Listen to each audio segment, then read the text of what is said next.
આજે તેરસ છે, ઠાકોરજી નિજ મંદિરે પધારી ગયા અને ખૂબ ગુલાલ સાથે, ખૂબ જ આનંદ ઉત્સાહ સાથે પ્રભુ નિજ મંદિરે વિવાહ કરીને પધાર્યા. વિવાહ ઉત્સવ પરિપૂર્ણ થયો. માધવપુરની માધવ ચોકથી લઈને બધી જ બજાર ગુલાલથી એકદમ સજેલી છે. લાલ જાજમ પાથરી હોય એવું લાગે છે.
જાજમ બિછાવાઈ ગઈ છે માધવપુરમાં અને ગુલાલની છોરો ઉડી છે.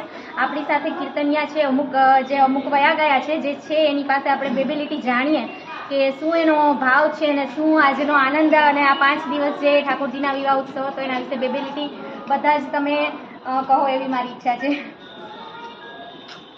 સૌને જય માધવ. સૌ જાણો છો એમ લાલ જાજમ બીજાવાઈ ગઈ છે, એનો મતલબ કે ઠાકોરજી પરણી અને પોતાના નિજ મંદિરે પધારી ગયા છે.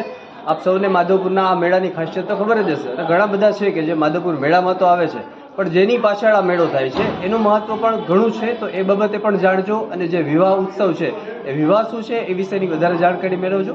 વધુ માહિતી આપને મારા સાથે. તમારું નામ જણાવી દો. મારું નામ છે ભટ્ટ પુલિન જનકભાઈ. તમારું નામ પહેલા કે? હા. હું રાકેશ નરેન્દ્ર ઠાકર જુનાગઢથી આવું છું અને આ મારો માધવપુરની અંદર વિવાહનો પ્રથમ અનુભવ છે. વર્ષોની જે મારી આજે મહેચ્છા હતી એ આજે પૂરી થઈ છે. અહીંયાનો જે વિવાહનો જે આનંદ છે એ ખૂબ જ અનેરો હોય છે. આપણે લૌકિક મનુષ્યોની અંદર જે વિવાહ ઉત્સવ હોય છે એની અંદર આપણે જાણીએ છીએ તો કદાચ આપણે અન્ય આનંદની અંદર હોઈએ છીએ, પણ આ સંપૂર્ણપણે અલૌકિક રીતે મનાતો આ જે વિવાહનો ઉત્સવ છે એ માધવપુરની અંદર ઉજવાય છે અને એનાથી ખરેખર હૃદય અમારું પુલકિત બન્યું છે અને વર્ષો વર્ષ અમે આવીએ એવી માધવરાયજીને એવી પ્રાર્થના છે કે અમને બોલાવતા રહે. જય માધવ. જય શ્રી માધવ. ચૈત્ર સુદ 13નો દિવસ એટલે કે માધવરાયજી અને રૂક્ષ્મણીજી પરણી અને નિજ મંદિરે પધાર્યા. 5 દિવસનો ઉત્સવ થયો. રામનવમથી ચાલુ થયો હતો. 3 દિવસના ફુલેકા અને ચોથે દિવસે વરણાગી હતી ઠાકોરજીની. મધુવન બાજુ નજીક 1.5 કિલોમીટર દૂરમાં મધુવન છે, ત્યાં ઠાકોરજીના વિવાહ ખેલનો ઉત્સવ હતો.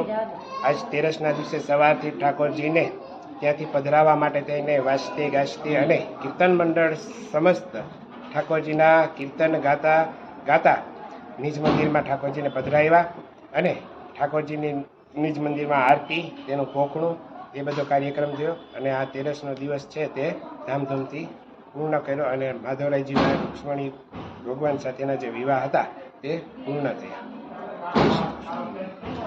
જય માધવ. અહીં માધવપુરમાં 9થી 13 સુધી ઠાકોરજીના લગ્ન ઉત્સવ નિમિત્તે મેળો ભરાય છે. 9, 10, 11, 3 દિવસ ફુલેક હોય છે. 12ને દિવસે ઠાકોરજી પરણવા જાય છે અને 13ને દિવસે જાન પર્યત આવે છે અને 13ને દિવસે ખૂબ ગુલાલ ઉડે છે અને બધા આનંદ કરે છે. જય માધવ. જય શ્રી રૂક્ષ્મણી માધવ. આજરોજ આપણે 13ના દિવસે ભગવાનના લગ્ન જોઈએ અને આગળનો બધો કાર્યક્રમ હવે રાતના 10 વાગે કે જે ભગવાનને યુગલ સ્વરૂપ મેરેજ પછીના જે દર્શન છે એ દુર્લભ હોય છે. જે આ દર્શન વર્ષમાં આપણને 2 જ વખત જોવા મળે છે. એક આપણને જ્યારે 12 કે અને એક આ 13ના દિવસે. વર્ષમાં 2 જ વખત આ દર્શનનો લાભ કરશું, મેળવશું. જય માધવ. મારું નામ ભાવના.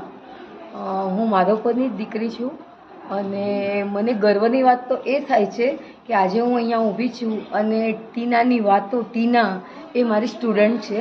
હું અહીંયા માધવપુરમાં બાલમંદિર ચલાવતી હતી અને અમે લકીલી 2 જણા મળી ગયા અને એકદમ જ ખુશ થઈ ગઈ કે નહીં ભાવના ટીચર તમારે તો ઓલું કરવું જ પડશે. મેં કીધું ના અત્યારે નહીં, પણ મને લાભ મળ્યો અને આજે માધવરાયજીના લગ્ન પરણીને પધારે એ તો એક અનેરો જ લાભો હોય અને એમાં એ મને કરવા મળ્યું તો હું અતિશય ખુશ છું અને મારી પાસે કોઈ શબ્દો નથી. અવર્ણનીય આનંદ થયો છે. Thank you so much. Actually Bhavna દીદીનો અવાજ એકદમ બેસી ગયો છે તો ના પાડતા હતા, પણ મારી ઈચ્છા હતી કે મારા ફર્સ્ટ ટીચર છે તો એ પણ 2 શબ્દ બોલે અને ખૂબ સરસ બધા જ કીર્તનિયાઓએ ખૂબ સરસ એકદમ સરસ વર્ણન કર્યું અને બધાના એકદમ લાલ બધા જ છે. ખૂબ સરસ, ખૂબ આનંદ થયો. Thank you so much. Sign off Tina. બોલો શ્રી